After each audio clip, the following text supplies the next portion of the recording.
Quem já começa 2025 na Fórmula 1 com problema? A temporada finalmente vai começar, falta menos de uma semana. Esse vídeo tá sendo gravado na terça-feira. Você pode estar vendo ele em outro dia da semana, mas estamos em Race Week finalmente. Já tá quase na hora da temporada começar, depois de 3 longos meses sem Fórmula 1. E até a gente ver de fato os carros lá na pista nos treinos livres, no GP da Austrália, a gente não tem muito como ter certeza que equipes que estão na frente, que equipes que estão atrás. A gente consegue ter uma noção baseada no que a gente viu nos testes de pré-temporada, com McLaren provavelmente ali na frente, com Ferrari e Mercedes logo atrás, mas só dá para saber de fato como tá a ordem das equipes, quem tá na frente e quem tá atrás, quando os carros entrarem na pista no TL1 do GP da Austrália. Só que mesmo assim, sem a gente saber quem de fato tá bem, quem de fato tá mal, só com os testes de pré-temporada, a gente consegue tirar alguns primeiros pontos e trazer alguns pontos de alarme, trazer algumas equipes, alguns pilotos que estão nesse primeiro momento, nesse começo de temporada,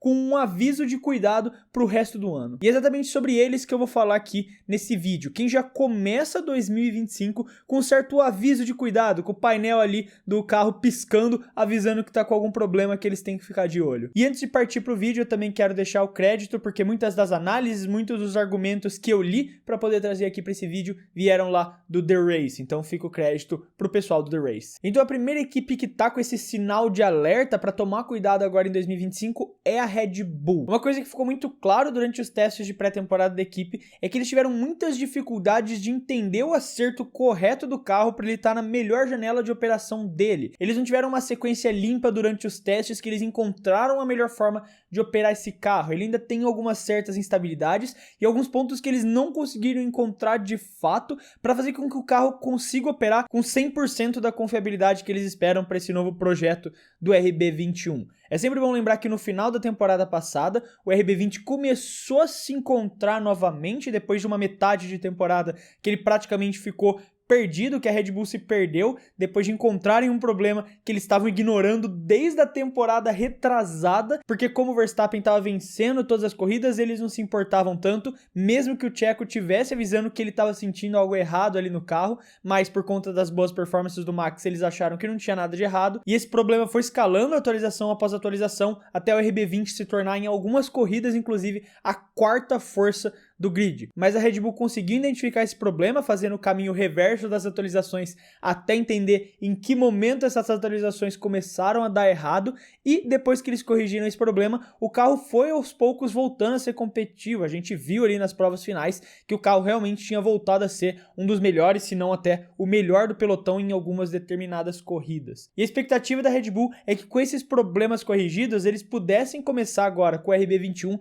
de uma forma mais controlada, de uma forma que eles pudessem mais prever o que estivesse acontecendo, só que não necessariamente foi dessa forma, porque agora nos testes de pré-temporada eles de novo tiveram algumas dificuldades que eles não conseguiram entender com perfeição, e por isso tem muita gente quando faz os rankings colocando a Red Bull em terceiro e até mesmo em quarto lugar no ranking de forças ali, um pouco atrás dos dois primeiros colocados, que geralmente ficam entre McLaren em primeiro e o segundo revezando ali entre Ferrari e Mercedes. Isso pode ser ruim para a Red Bull ao longo da temporada por dois motivos. O primeiro deles, o fator Liam Lawson, que é um cara que nunca nem de fato começou uma temporada, apesar de já ter 11 corridas na carreira, é o primeiro ano dele como titular de fato de uma equipe. Então ele entra ali num carro que não conseguiu se encontrar 100% ainda nesse primeiro momento, ao lado de um cara que tem essa fama de moer os companheiros de equipe. Então o Lawson entra numa fogueira que pode ser ruim pro nome dele, para a imagem dele nesse primeiro momento, caso ele não consiga se encontrar dentro dessa janela de operação do carro.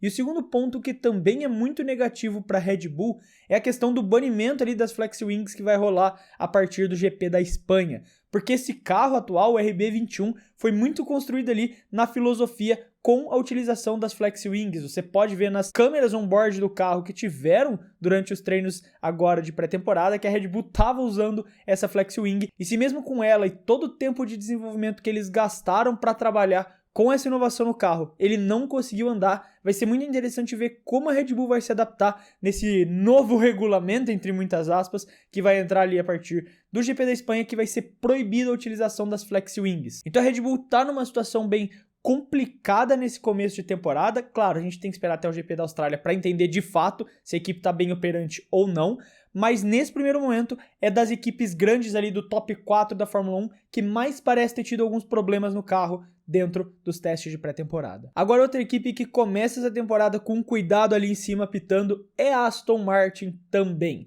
Durante os testes de pré-temporada, quando você viu os rankings, as análises de performance do carro, ele estava sempre sendo colocado lá no fundo, geralmente em sétimo, oitavo, e em alguns até colocando eles em nono lugar. Porque realmente o carro da Aston Martin parece muito mal nascido para a temporada de 2025. E isso é um péssimo sinal, claro, porque começar ali no fundo do pelotão já não é algo bom, obviamente, mas também porque a Aston Martin tem muito essa fama, visto como foram as últimas 2 temporadas, de que eles sempre vão piorando ao longo do ano. Eles começam num ponto X e vão decaindo conforme a temporada passa. Isso aconteceu em 2023, quando eles começaram a temporada com aquele carro que podia brigar por pódios e foram caindo até virar a quinta força. E de novo, em 2024, começaram com um carro que podia brigar ali no top 4 e terminaram o ano brigando ali para ser a equipe top 7, basicamente. Então, se eles começam esse ano já ali embaixo, sendo a 7ª, 8ª melhor equipe, isso significa, baseado nos últimos anos, que eles têm uma tendência muito grande a decair e a ficar no mesmo nível ali das últimas equipes ao longo dessa temporada. Claro que o fator Newey é algo que vai fazer muita diferença, porque em teoria ele ainda não pode trabalhar na Aston Martin, porque ele tem ainda o período ali de espera de 1 ano depois de ter saído do projeto da Red Bull. Então, provavelmente o foco da Aston Martin nessa temporada vai vir muito para 2026. Vai ser realmente de usar a capacidade do Newey para 2026, porque nesse ano é muito difícil que eles realmente esperem alguma coisa dessa temporada, já que o Newey não pôde trabalhar com o carro desde o começo do ano. Isso também cria uma situação bem curiosa que a gente vai ver ao longo do ano, como se desenvolve em relação ao Stroll e o Alonso, porque em teoria o ano que vem é o último ano de contrato dos 2 pilotos na Aston Martin, tanto do Alonso quanto do Stroll. Claro que o Stroll tem a questão de ficar lá o quanto ele quiser, só que ainda mais agora com esse projeto todo da Aston Martin na WEC, tem muito esse rumor de que o Stroll poderia fazer essa transição da Fórmula 1 para o Mundial de Endurance para sair com uma certa honra. Eu não tô saindo da Fórmula 1 porque eu sou ruim, eu tô trocando para uma outra categoria nobre do automobilismo.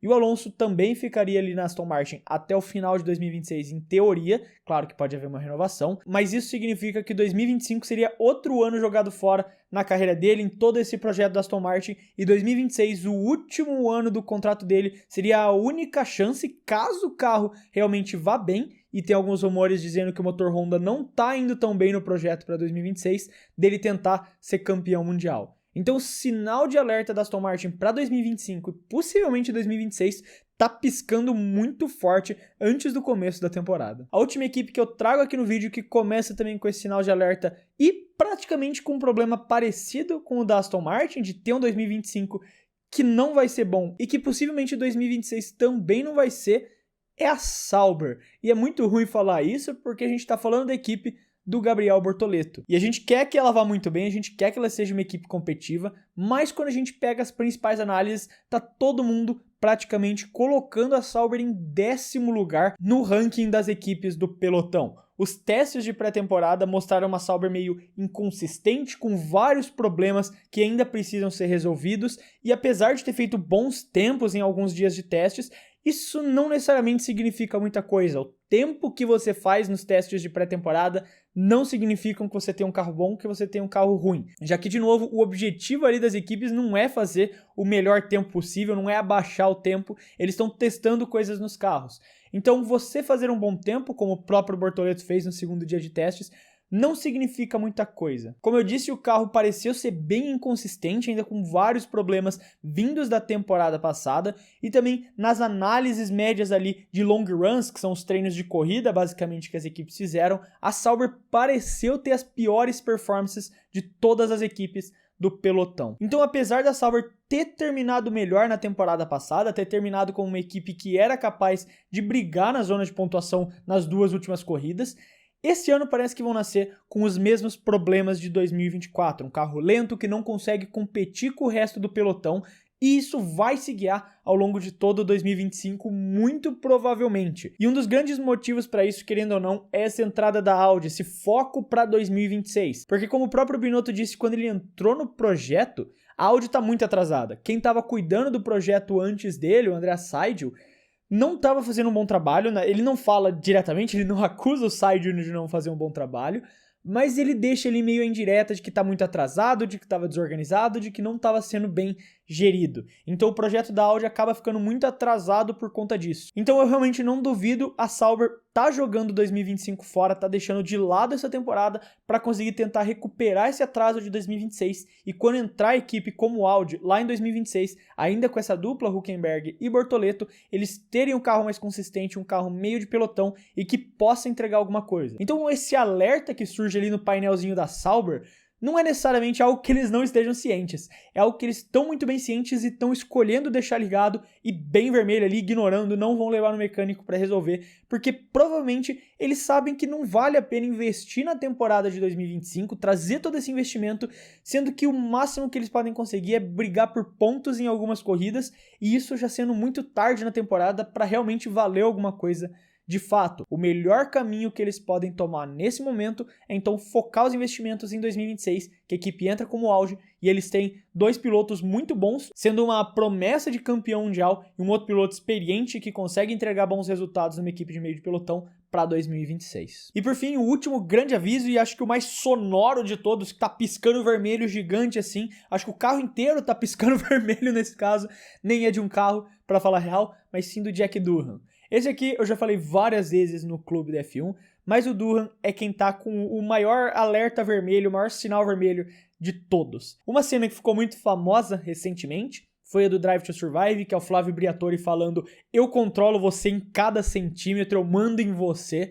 E é basicamente isso. O Briatore assina o contrato com o Durham, porque na época não tinha uma opção melhor. Não tinha nenhum outro piloto disponível, não tinha ninguém que ele pudesse trazer para assumir esse lugar ali na Alpine. Só que então logo depois da pausa de agosto, o Colapinto estreia pela Williams e faz uma ótima temporada. Ele faz uma ótima estreia e isso chama a atenção das equipes. Apesar de no final do ano ele ainda bater bastante, cara, é uma frase que eu cansei já de repetir aqui no clube, mas eu vou falar de novo, que é mais fácil você ensinar um piloto rápido que bate muito a parar de bater do que você ensinar um piloto consistente mais lento a ser mais rápido. E o Colapinto, ele é exatamente o primeiro caso. Ele é um cara que é muito rápido, só que bate mais do que precisa. E você pode ensinar ele a parar de bater e ele a manter a velocidade. E o Briatore, para quem conhece um pouquinho de história da Fórmula 1, sabe o rato que ele é. Para você que é mais novo, que começou a assistir recentemente, talvez não tenha tanto essa noção, mas o Briatore é um cara que ele não tá nem aí pra questão de sentimento, pra questão de personalidade. Ele é um cara que vai fazer o que ele acha que precisa ser feito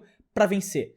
O plano dele, pelo que ele deixou claro, é fazer a Alpine voltar a ser uma equipe competitiva em 2027. Que em 2027 eles já consigam brigar por vitórias na Fórmula 1. E para isso ele vai fazer o que ele acredita que for necessário fazer, mesmo que isso ele precise quebrar 300 leis internacionais para conseguir. O Briatore não tem vergonha e muito menos medo de fazer qualquer uma dessas coisas para conseguir resultados na Fórmula 1. E se ele identificar que o Durham não é o piloto que a Alpine precisa para entregar esses resultados, ele não vai ter dó nenhuma de cortar o Durham fora. E quando a gente olha hoje pro que são as expectativas do Briatore e pro que o Durham pode entregar, principalmente nessas primeiras corridas, eu acho muito difícil a gente ver o Durham terminando a temporada de 2026. De 2025, no caso. E assim, a gente também tem que tirar um pouco a inocência da discussão. Você não acha que a Alpine ia pagar uma multa absurda pra Williams para trazer ele num contrato de 5 anos para ele ser só reserva da Alpine? Você não assina um contrato de 5 anos com um piloto, pagando uma multa absurda que a Williams estava pedindo para tirar ele de lá, só para deixar ele de reserva.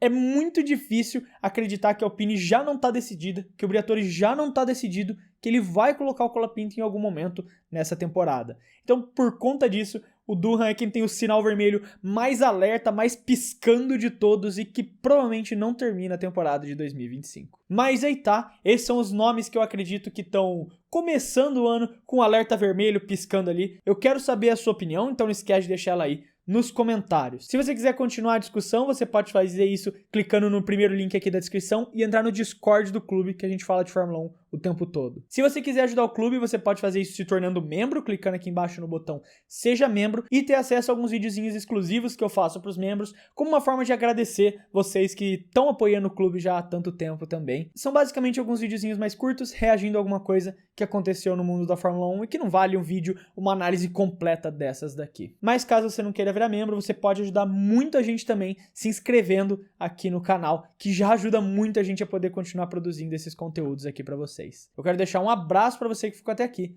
e até o próximo vídeo.